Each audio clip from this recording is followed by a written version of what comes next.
Good morning, everyone. Happy Tuesday. It's a bit like that. Hope you're all having a fabulous morning, and hello to everyone that is tuning in later on, which I know a lot of our mums do, which is great. So, today I am going to be sharing about my own motherhood journey, which I woke up this morning, and obviously, with these virtual cuppers, we normally have. We have a lot of guests and share and things like that, but I always wanted to leave a space to for me to share some of what's on my heart and a bit of my story. And it was funny, I was listening to a podcast because I was like, oh, think of something that's like really like inspiring for this time and all this. And then I just heard this voice say, share your story. I'm like, damn it. Okay. So this is what I'm doing today. And it's just more around my own, yeah, I guess my own motherhood journey. And look, if anyone's got any comments or anything, obviously Mark's monitoring those if you want to say anything. I haven't prepared this because these virtual cuppers, I I feel like I'm just having a cuppa with a friend, and that's why I've created this. So this is literally me just speaking from the heart. I'm already getting emotional. Ah, bloody pregnancy. So anyway, I can do this. So I just wanted to share because a lot of you, I guess, running a company like Mums Who Won, you think that my whole my heart is that I always wanted to be a mum, and I've got this huge passion for mums, which I do now, but honestly, I didn't for a very long time. And I guess it all started. So my my mum and dad split up when I was 8, and like many people across Australia, it was in the 90s, it was the recession. My dad was paying 20% interest on a house. We were all in private school, all of that. And so my mum and dad split up, and at the same time, we lost everything financially. And at that time, it's only been recently, but a lot of you probably know the concept of like lies can be put into your mind during significant moments of your life that you actually don't realize. And what I realized is that a lie was put in. I'm going to get through this. A lie was put in that in order to have a family or have anything like that, you needed to have money, because when we lost money, we lost our family.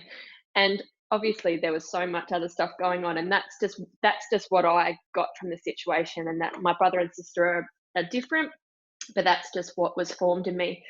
So from that time, I became a very driven little girl, and I was so focused on being successful, and so focused on getting money, and so focused on making sure that I had enough and building up, because if I didn't have enough, I would lose, those around me. And so, for many years, and also during that time, so obviously my dad, he had his own business and he lost that. So he's English, so he actually relocated back to England, and so mum was left obviously single parenting, which dad actually went back to build his life up again. He went back to his trade. He's a bricklayer, so he went back to his roots to try and build up, which I now realise was to help support us because he had nothing. But mum was left. I was 8, my brother was 11, and my sister 13. She had to go back to work, and because she in the 90s she was a stay-at-home mum, and our whole life changed. We were taken out of private school and changed to schools and things like that. But um, and it was really tough. Like, again, it was during the recession, and it was a really tough time for everyone. But our life had literally been flipped on its head, and my dad wasn't around because he was in England. And it was just a time where I watched my mum, and I saw how hard it was for her. And while she definitely didn't, this is, lies that were put into my head, but I felt like she wasn't living the life she wanted because she had children. because she had to look after us, which of course she wanted to do. She's a beautiful mum, but she couldn't go out. She couldn't do anything. We didn't have any money. We didn't have family support around, so we would occasionally get babysitters, but even then, she didn't really do it because she just gave everything to her kids. And not that I believe she was resentful, but I feel like maybe she didn't live the life that she wanted to because of us. And so from that as well, I really just focused on becoming successful. And those that were on my birthday party, I did a poll: why did I want to become a lawyer? Was it to help people? Was it to get rich? Or was it to wear power suits? And it was largely to wear power suits, but it was actually to get rich as well. And because I thought that once I had money, I would have I would have what I needed, and without money, I wouldn't get that. So all through high school and all of that, I was so head down, bum up, to the point that like my teachers would actually sit my mum down and say she's going to have a nervous breakdown because she was pushing herself so hard. Um, and just I felt so much pressure, but it was pressure I was putting on myself because I'm like, I have to get into law, I have to do this. Anyway, and during that time, and I think a lot of people have gone through divorce or you've lost parents or whatever, so it's not a different situation. It's quite common, sadly. But I also put up a lot of walls because I didn't want to get hurt, and I'd been hurt, like through my family breaking up. And I also looked at being emotional. I've gotten past it now, but I looked at that as a sign of weakness. And I felt that if you showed emotion, then you were becoming vulnerable to people potentially hurting you and letting you down. So I never let myself be emotional. And again, my birthday party, we said what was my nickname at the law firm, and it was the General, because I was like, just so, you know, this is what you need to do. So yeah, with that, I thought I didn't really want to become a mother because I had also been fed a lie, probably by myself, that I was not maternal because I was not emotional. So therefore, I was not going to be a good mother anyway.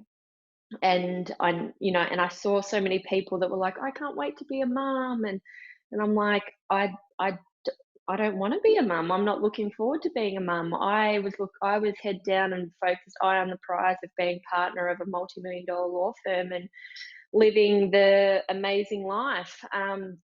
And that was a journey that I was really on, and I was pushing myself so much for. And it's it was really only been at 22, I actually became a Christian, which is a whole nother story for another day. I'm the only one in my family. They all thought I joined a cult, but that's another story. They don't now. But around that time, I guess I kind of opened myself up to um, potentially looking at those lies that had been put in from childhood and revealing truth in my life as opposed to the lies. And I did a lot of work on myself. But even during that time, I was in a relationship prior to Mark for over 4 years with an older man. It wasn't like creepy old, he was 8 years older than me. And he had a son. And I was 22 when I met him, and his son was 8. And even then, that softened me a little bit, but I still kept myself distanced because I'm like, well, it's not my child. Like I loved him and cared for him, but I also distanced myself and felt, well, I'm not his mother, so I'm not going to be like that.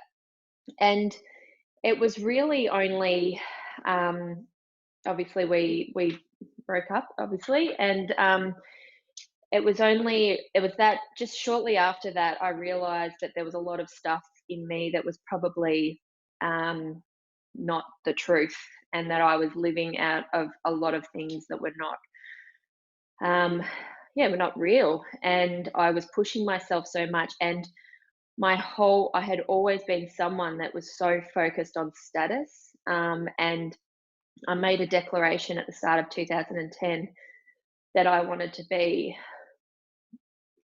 a woman of stature and not status.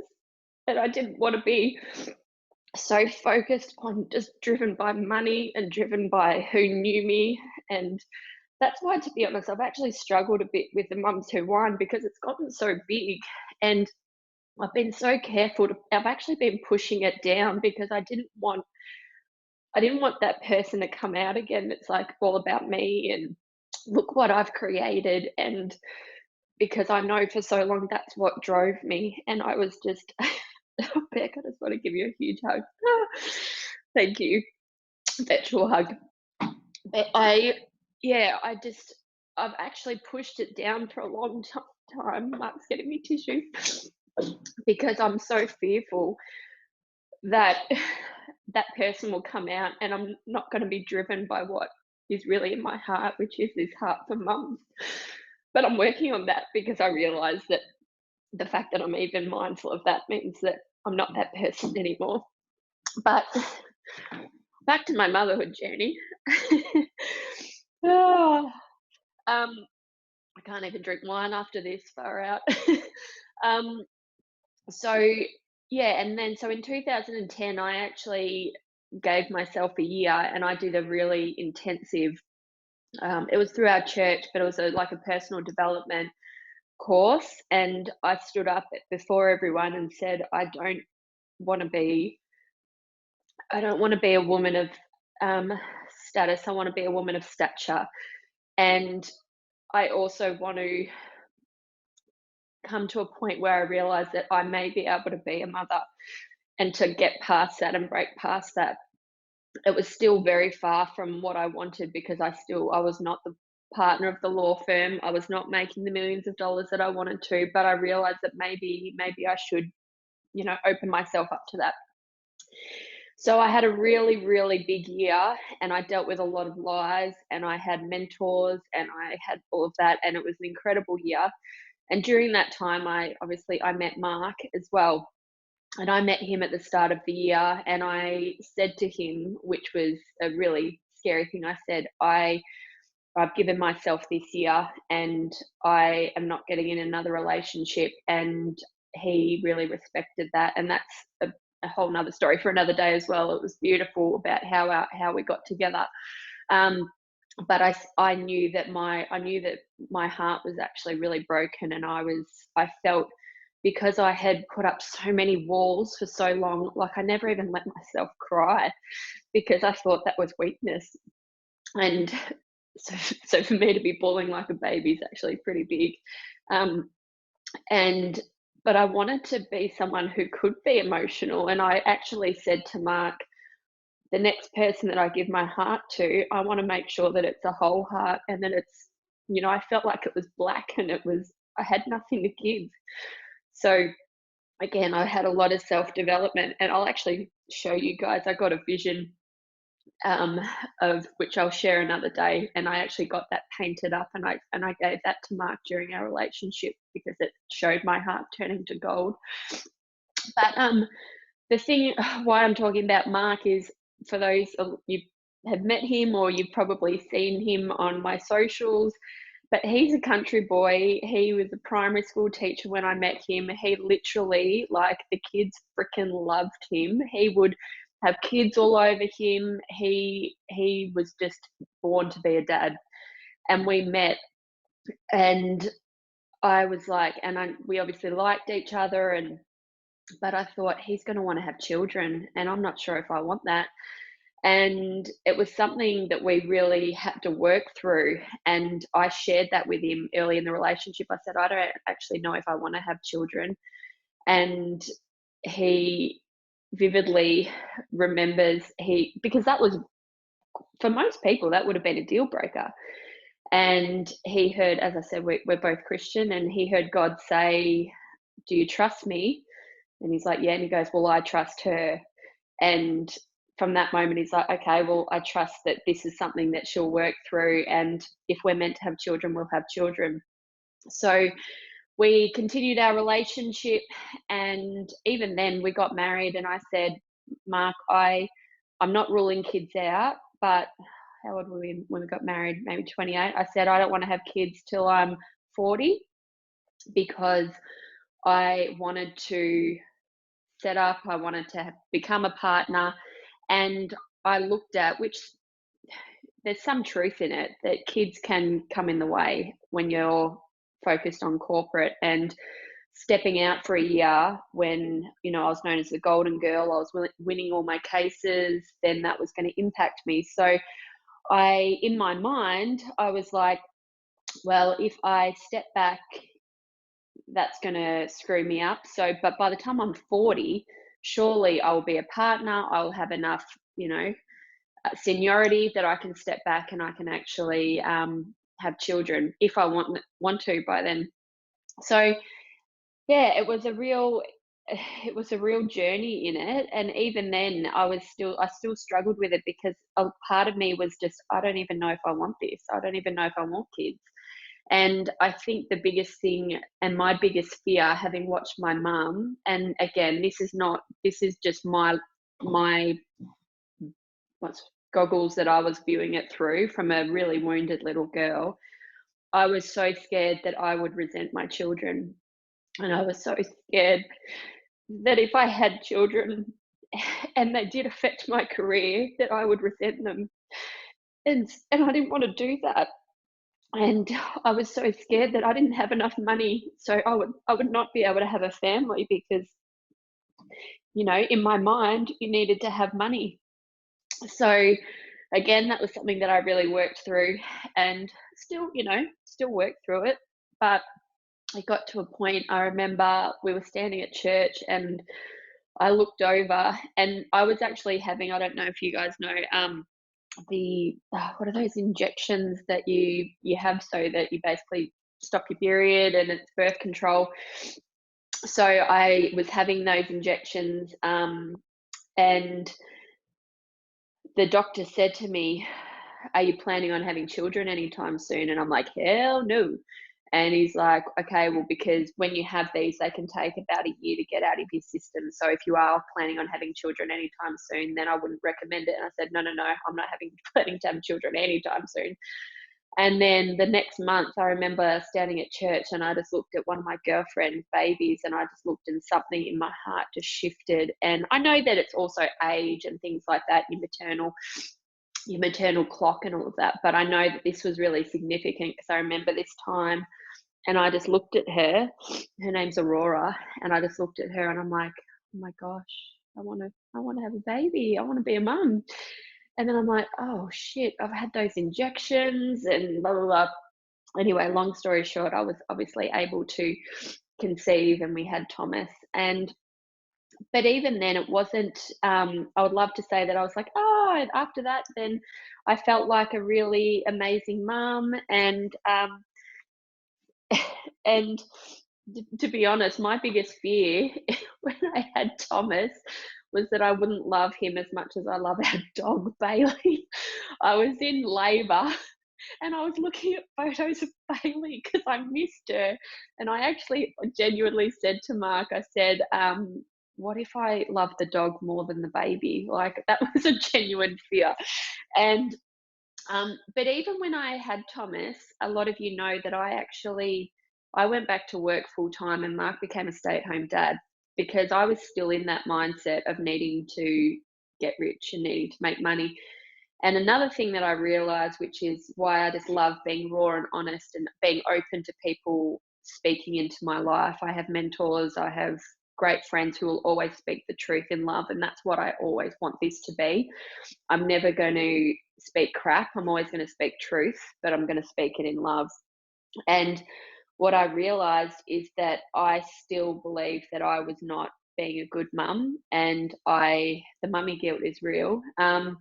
So I looked at Mark and I'm like, he is a better parent than me. So I'm just going to let him do it all. And I went back to work full time. We moved up to Newport, which is where I live now, which is why I started Mums Who Whine. But I don't think I realized at the time, but I was doing it and I was saying, well, Mark's better at this, so he can do it, and he's a better dad. I'm not equipped for this. I had the baby and I loved Thomas, and obviously we had a great relationship, but I wasn't like, "Oh, I'm loving this motherhood journey." I was still very corporate, corporate, corporate. Um, and honestly, it's only been just realizing this now.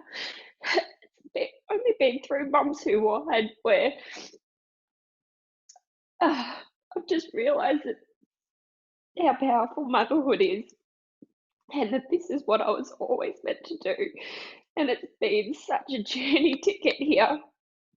And even having Billy, who didn't sleep for 2.5 years, freaking little turd, but I do love him.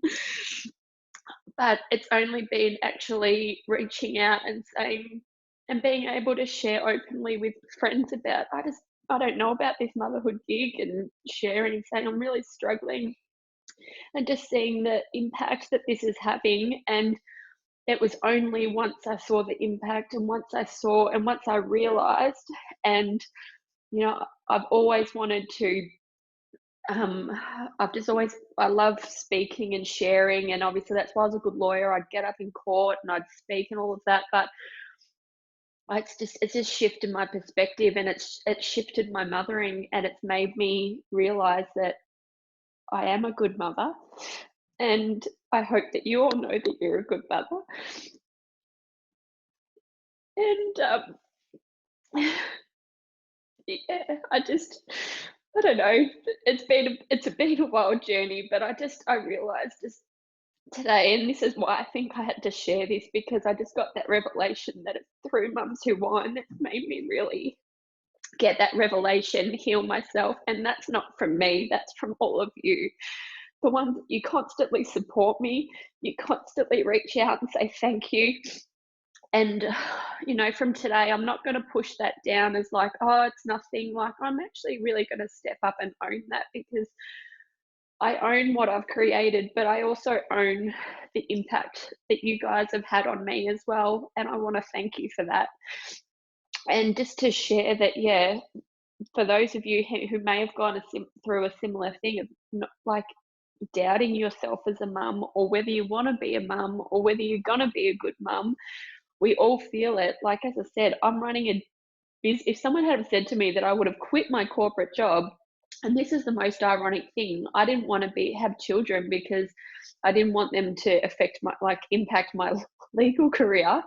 I had kids and I started Mums Who Won, and I quit my job and I didn't pay myself for 2.5 years, and it's totally impacted us, and we don't have a lot of money, but I know that that's not where the value is, and that's not where the abundance is, and that's not where my destiny is. And I use that word because I think that we've all got that destiny, and it's all, and I'm 37 and I feel like I've only just found it, and I'm still finding it.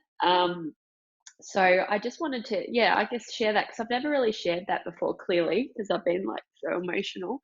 Um, but yeah, just to really, for you guys to know that how this is why I do what I do, and this is why this isn't a business. This is a lifeline for me, and I hope for others. And it's something that I'm really proud of. It's something that is burns on my heart, which is why, as I said, I could have used this time to kick back and watch a lot of Netflix, which I have done. But it's motivated me even more, and the fact that you guys have jumped on and watched this, and I feel like you know me a little bit better now. And I feel like maybe whether this is the first and only time I share this story, or maybe I'm going to share this story a lot more, because I really I just want to impact more mums, and I'm really hopeful that my story can inspire others to know that you know just because I'm running a business, Mums Who Wine, focused on mums, I didn't even want to be a bloody mum. And look at where God, universe, whatever you believe, I believe God has taken me. So that's my motherhood journey. But I really wanted to just thank God for waterproof mascara. Yes, Eliza. Oh, far out. Um, Beck, it's amazing once we drop our walls how much we realise we're worthy of love. And you, my friend, have the most. Oh, don't you make me cry again. most amazing giving. Um, you're amazing. Thank you for sharing. Thank you for sharing. Look, um, I'm always, you guys know me, I'm always going to be raw. Um, oh, Beck, 100% what you do saves lives. Creating this community and allowing us a platform to connect and share and know we're not alone is something I'll be forever grateful to you for. Oh, Beck, your journey has been hard, but it shaped who you are and allowed you to find the strength to leave the security of your corporate job to do this full time.